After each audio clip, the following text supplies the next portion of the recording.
Hola, ¿qué tal? Buenas tardes. Mi nombre es José Eduardo Orozco Gil, actualmente cursando la carrera de licenciatura en Derecho en la Universidad del Desarrollo Profesional, UNIDEP por sus siglas. La siguiente presentación es una exposición acerca de los alimentos y la violencia familiar de la materia Personas y Derecho de Familia, impartidas por el docente Abraham Hassad Puga Badilla. La doctrina ha definido a los alimentos como el derecho que tienen los acreedores alimentarios para obtener de los deudores alimentarios, conforme a la ley, aquello que es indispensable no solo para sobrevivir, sino para desarrollarse y vivir con dignidad y calidad de vida. Incluye lo necesario para estar bien alimentado, tener un techo, vestirse, recibir educación y asistencia médica. Los asuntos relativos a alimentos son del orden público y el juez puede intervenir en ellos de oficio. La violencia familiar es aquella que nace del ejercicio desigual de las relaciones de poder que surgen en el núcleo familiar y que se ejecuta cíclica o sistemáticamente por un miembro de la familia, viva o no dentro del mismo domicilio, contra otro a través de actos que lo agreden física, psicológica, sexual y o verbalmente, con el fin de controlar, someter o dominar al receptor de la violencia, sin que para la existencia y prueba sea necesaria la presencia de lesiones. En la siguiente presentación se llevará a cabo la exposición acerca de los alimentos y la violencia familiar. Cabe resaltar en el tema de los alimentos que existe una disposición constitucional en el artículo 4 de la Constitución que señala el deber del Estado a proteger a la familia de acuerdo a la ley. Esta protegerá la organización y desarrollo de la familia.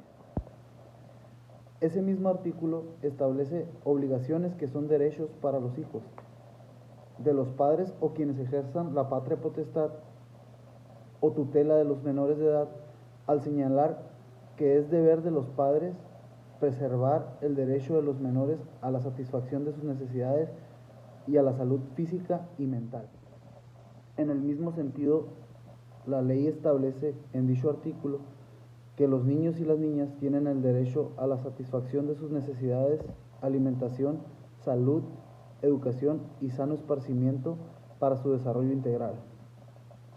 Los ascendientes, tutores y custodios tienen el deber de preservar dichos derechos. Debemos recordar también que el mismo Código de Procedimientos Civiles nos dice que todas las controversias del orden familiar se consideran del orden público y que el juez de lo familiar podrá intervenir de oficio en ellos, específicamente cuando se trate de aquellos en los que se vean afectados los intereses, la situación de los menores o los alimentos. Entre los principales instrumentos internacionales que refieren a las obligaciones alimentarias se encuentran la Convención sobre los Derechos del Niño, la Convención sobre la obtención de los alimentos en el extranjero, la Convención Interamericana sobre las obligaciones alimentarias, asimismo la Declaración Universal de los Derechos Humanos y el Pacto Internacional sobre Derechos Económicos, Culturales y Sociales, que respectivamente reconocen al derecho del alimento como un derecho fundamental del hombre. Como ya se había mencionado anteriormente, la doctrina define el concepto de alimentos como el derecho que tienen los acreedores alimentarios para obtener de los deudores alimentarios, conforme a la ley, aquello que es indispensable no solo para sobrevivir, sino para desarrollarse y vivir con dignidad y calidad de vida. Incluye lo necesario para estar bien alimentado, tener un techo, vestirse, recibir educación y asistencia médica. Jurídicamente se señalan a aquellas prestaciones que constituyen los alimentos en materia familiar al establecer que los alimentos o la obligación alimentaria se cumplirán en atención a los siguientes rubros: proveer la comida, el vestido, la habitación, la atención médica y hospitalaria. Por cuanto a los menores en particular, se deberán considerar los gastos para educación y para proporcionarles el oficio, arte o profesión de acuerdo a sus circunstancias. Para las personas con algún tipo de discapacidad o declarados en estado de interdicción, deberán de ser proveídos de lo necesario para lograr, a medida de lo posible, su habilitación o rehabilitación y su desarrollo. Y en el caso de los adultos mayores que carezcan de capacidad económica, además de todo lo necesario para su atención geriátrica, deberán proporcionarles los alimentos e integrarlos a la familia. A continuación, pasaremos al tema de la violencia familiar. La violencia familiar, desde la perspectiva social, es aquella que nace del ejercicio desigual de las relaciones de poder que surgen en el núcleo familiar y que se ejecuta cíclica o sistemáticamente por un miembro de la familia, viva o no dentro del mismo domicilio, contra otro a través de actos que lo agreden física, psicológica, sexual y o verbalmente, con el fin de controlar, someter, dominar al receptor de la violencia, sin que para la existencia y prueba sea necesaria la presencia de lesiones.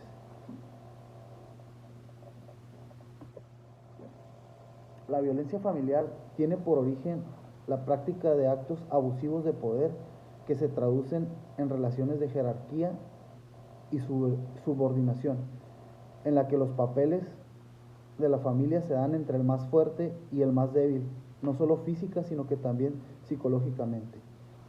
La violencia física es la forma más grave de sus manifestaciones y se ejercita por medio de golpes, cortaduras, quemaduras y depravación. La violencia psicológica, en cambio, es la que encontramos en el insulto, la amenaza, opiniones desagradables sobre su persona, burlas, limitación de su libertad de actuar, opinar y decir, e inclusive el confinamiento. La violencia sexual está involucrada a la inducción a la realización de prácticas sexuales no deseadas o que produzcan dolor. La violencia familiar, desde la perspectiva jurídica, es el acto u omisión intencional dirigidos a dominar, someter, controlar o agredir física, verbal, psicoemocional o sexualmente a cualquier integrante de la familia, dentro o fuera del domicilio familiar, y que tiene por efecto causar un daño. Dentro de las consecuencias de la violencia familiar está la de que los integrantes de la familia que incurran en algún acto de violencia familiar deberán reparar los daños y perjuicios que se ocasionen con dicha conducta, con autonomía de otro tipo de sanciones que este y otros ordenamientos legales establezcan. Y bien, después de realizar esta exposición y desarrollar una investigación acerca de los temas, se concluye que en el ámbito jurídico los alimentos no solo comprenden la comida, sino que también algunos otros elementos como son vestido, habitación, asistencia en caso de enfermedad, atención médica y educación. Respecto a los menores, los alimentos comprenden, además de los gastos necesarios para su educación, hasta proporcionarles un oficio, arte o profesión adecuados a sus circunstancias personales. Esta obligación se prorroga después de la mayoría de edad si los acreedores alimentarios estudian una carrera técnica o superior, hasta el término normal necesario para concluir sus estudios. Los alimentos son un derecho que se encuentra fundamentado constitucional en el artículo 4 de nuestra ley. Mientras que por otra parte, acerca del tema de la violencia familiar, mi conclusión personal es que para un tema tan delicado como este, debemos empezar desde nuestros hogares, comenzando por nosotros mismos a hacer el cambio, ya que muchas veces nos rolamos el papel de agresores y de víctimas de violencia, y esto efectivamente no da solución, sino que coadyuva a la intensificación de esta problemática, por lo cual hay que considerar que nunca hay que perder la comunicación sana con la familia. Nunca hay que perder la veracidad y la credibilidad que se debe tener con cada uno de los integrantes de la familia. Y siempre tener en mente que la violencia solo genera más violencia. y no nos lleva más que a la destrucción de nosotros mismos y de los que nos rodean. Pues bien, esta fue mi participación en esta exposición. Espero y cumpla con las características que solicitaba y pues agradecerle este mes que estuvimos trabajando con usted. Pues muchas gracias y espero ahí su reponderación.